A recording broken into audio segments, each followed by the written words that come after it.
नमस्कार दोस्तों, मैं हूं मनविंदर। मेरे शो में आप सभी लोगों का बहुत स्वागत है। आजकल अरविंद केजरीवाल के जो रोल मॉडल हैं, वो हेमंत सोरेन हैं। केजरीवाल हेमंत सोरेन की तरह ही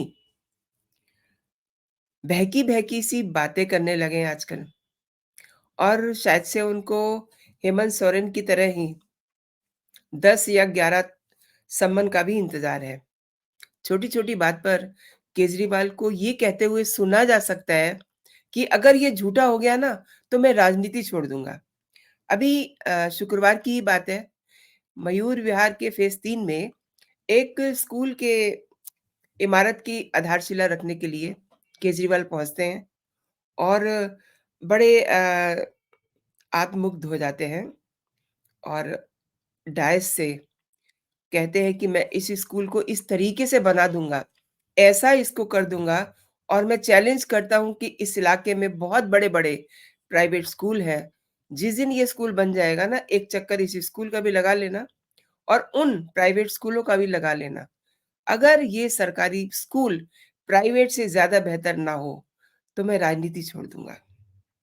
इससे पहले भी कई बार आपने सुना होगा छोटी-छोटी बातों पर वो मंच से ये कह देते हैं कि मैं राजनीति छोड़ दूँगा, अगर ये बात साबित हो गई तो।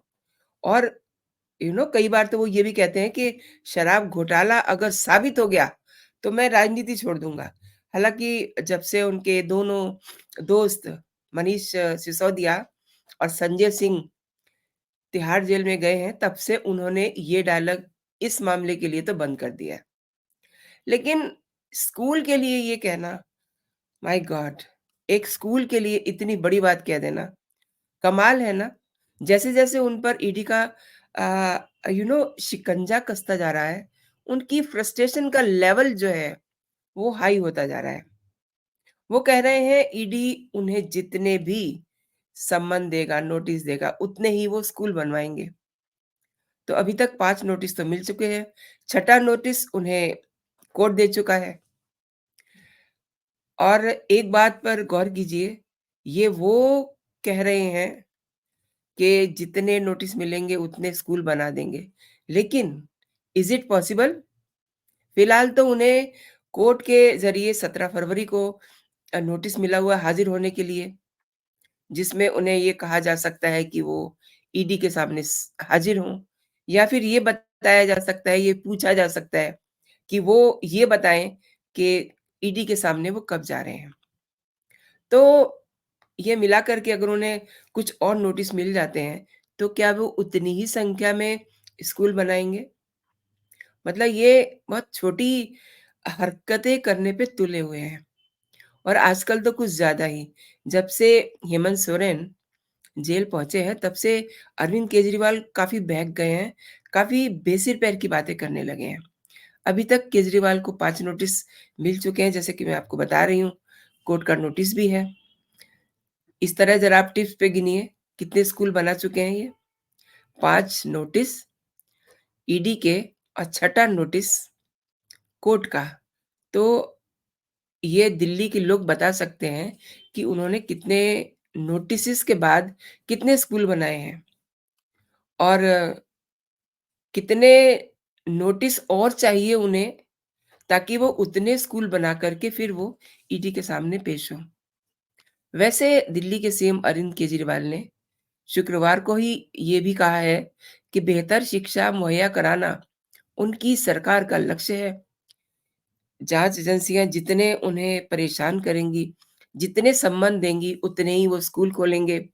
और उन्होंने ये भी कहा कि सरकार ने जांच एजेंसियों को उनके पीछे ऐसे लगा दिया है जैसे वो बिल्कुल बहुत बड़े आतंकवादी हों। अब एक और बात है, ये आतंकवादी की बात कर रहे हैं, तो पहले ये तो बताएँ कि जो घोटालेबाज़ हैं, उनको ये किस तरीके से डिफ़ाइन करते हैं? जो पैसा सरकार की तरफ से आता है, आम जन के लिए, वो जो पैसा ये अपनी जेबों में डाले हुए हैं, इनको वो क्या कहेंगे? केजरीवाल को ईडी की तरफ से दायर एक मामले में 17 फरवरी को दिल्ली की एक अदालत में पेश होने के लिए कहा गया है, ये तो आप जानते ही हैं। और ये क्यों पेश होने वाले हैं कोर्ट में? क्योंकि ये एक आबकारी घोटाले में फँसे हुए हैं। ईडी पूछताछ के लिए लगातार इनको सम्मन भेज रही है, लेकिन ये सम्मन लगातार टाले जा रहे हैं। अच्छा, एक तरफ तो ईडी की तलवार लटकी हुई है इन पर, दूसरी तरफ जो इनकी पॉलिटिक्स है, वो भी अब दांव पे लगी हुई है। अरविंद केजरीवाल ने विपक्षी दलों के गठबंधन इंडी को अपनी तरफ से तो बहुत बड़ा झटका दे दिया है। इन्होंने पंजाब और चंडीगढ़ में कांग्रेस के साथ सीट शेयरिंग से इनकार कर दिया है। चोर की दाढ़ी में तिनका। शनिवार को लुधियाना में एक रैली में केजरीवाल ये कहते हैं कि पंजाब में आप अकेले ही चुनाव लड़ेगी और 2 महीने के बाद लोकसभा के चुनाव हैं। पंजाब में 13 सीटें हैं, 1 सीट चंडीगढ़ की भी है। तो आने वाले दिनों में 14-15 दिनों में ये 14 सीटों पर अपने उम्मीदवार घोषित करने वाले हैं। पंजाब में भी राशन को लेकर के अब केजरीवाल ने बड़ी बात कही है। वो वहाँ भी अपनी ईमानदारी को घुसा रहे हैं। केजरीवाल ने ये वहाँ कहा है कि देश को आज़ाद हुए 75 साल हो गए हैं। राशन ऊपर से आता था लेकिन लोगों तक नहीं पहुँचता था। मंत्री, नेता, सरकारी ऑफिसर सब इसे रास्ते में ही खा जाते थे। ये नहीं था कि ये चोरी रुक सकती थी, लेकिन नियत नहीं थी और ईमानदार सरकार आई है। यानी कि आम आदम आम आदमी पार्टी को एक बार फिर से ये ईमानदार बता रहे हैं। वो सरकार जिस पे न जाने कितने घोटाले हैं। अभी तो शराब घोटाले के चंगुल से अरविंद केजरीवाल और उनकी सरकार उभर नहीं पा रही है। भागे-भागे फिर रहे हैं, ईडी के नोटिस का सामना नहीं कर पा रहे हैं। इसके अलावा स्कूल घोटाला है, जल-कल घोटाला है, पैनिक घोटाला है, क्लासरूम घोटाला है और काफ़ी सारे घोटालों में फँसे हुए हैं। लेकिन ईमानदारी की बात करते हैं।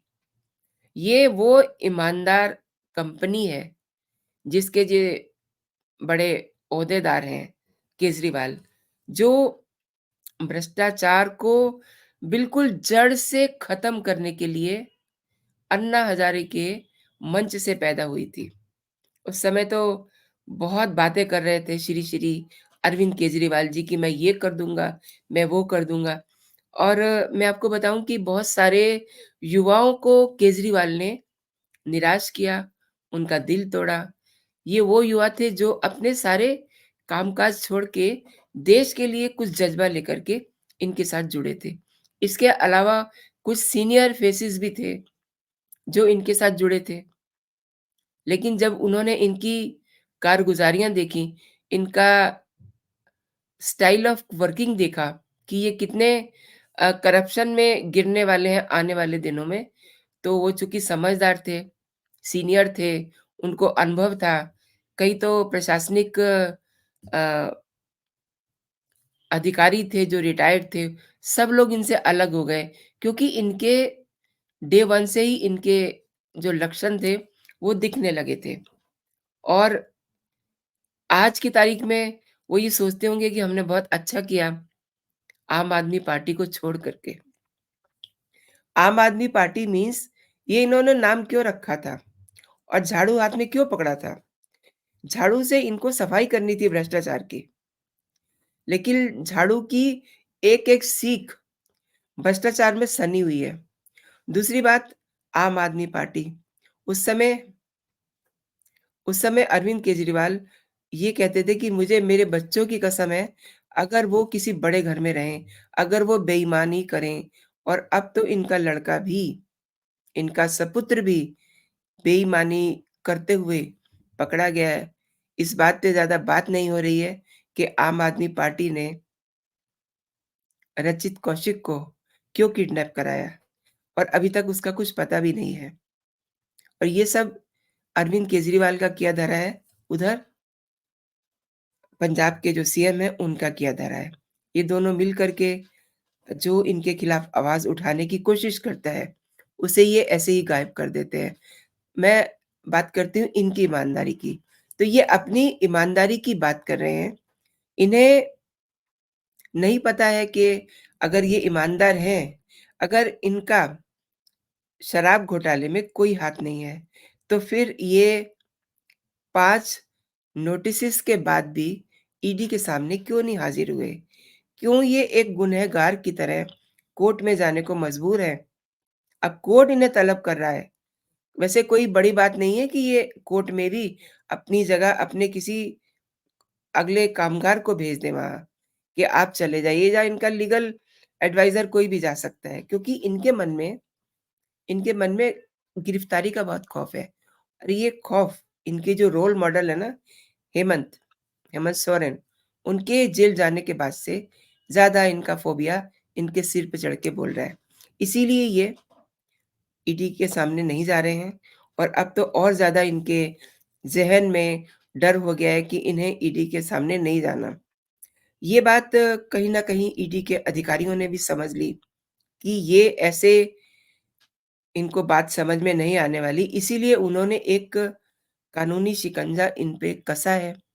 कोर्ट इन्हें कहेगा कि आप बताइए कि आप कब ईडी के सामने पहुँच रहे हैं या कि आपको ईडी फिर लेने आए। मतलब 2 ही तरीके होंगे ना, हेमंत सोरेन को ये अपना रोल मॉडल मानते हैं। सारे देश ने देखा और किस तरीके से उनको पहले रांची से गिरफ्तार करने की कोशिश की गई। वो वहाँ से फरार हो गए, दिल्ली आते हैं। दिल्ली में चेज़ करती है ईडी की टीम, वहाँ भी नहीं मिलते हैं। देन फिर 41 घंटों के बाद वो रांची में अवतरित होते हैं। तो ये भी कुछ ऐसा ही करने की फिराक में है, इसीलिए ईडी की टीम ने इनको कानूनी शिकंजे में फँसा लिया है। तो दोस्तों ये जो कह रहे हैं केजरीवाल कि जितने ईडी सम्मन देगी उतने ही ये स्कूल बनाएँगे। ये एक तरह से अपने आप को मतलब जो दिल्ली की जनता है उसको बेवकूफ़ बना रहे हैं। उनको अपने आप में एक मसीहा दिखाने की कोशिश कर रहे हैं, यानी कि जितने ईमानदार ये हैं, मतलब जितने इनको सम्मान देगी ईडी, उतनी ही ये ईमानदारी दिखाएँगे और ईमानदारी से एक स्कूल का निर्माण कर देंगे। Is it possible? इनको इधर से सम्मान मिलेगा, उधर से ये नींव रखाएँगे जाकर के किसी नए स्कूल की, जैसा कि इन्होंने शुक्रवार को किया। अब बातें बहुत हैं इनके पास और परसेप्शन बनाने में इनका कोई सानी नहीं है। ये सोचते हैं कि अगर मैं 10 बार, 100 बार, 1000 बार एक बात को कहूँगा, तो लोग उसे सच मान लेंगे। अब केजरीवाल के वो दिन लद गए हैं। दोस्तों, आपने मेरे साथ ये मेरा पूरा वीडियो देखा, धन्यवाद। आपको अगर मेरे कंटेंट पसंद आ रहे हैं, ये वीडियो आपको अच्छी लगी है, तो आप इसे लाइक ज़रूर कीजिए। इसके बारे में आप अपनी राय ज़रूर दीजिए। एक और बात, अगर अभी तक आपने मेरे चैनल को सब्सक्राइब नहीं किया है, तो मेरे चैनल को आप सब्सक्राइब भी कर लीजिए और बेल आइकन को दबाना आप ना भूलें, ताकि हर वीडियो का नोटिफ़िकेशन आप तक पहुँच सके। अभी के लिए दोस्तों इतना ही। आप अपना और अपनों का ख़्याल रखिए। खुश रहिए, स्वस्थ रहिए। जय हिंद, जय भारत।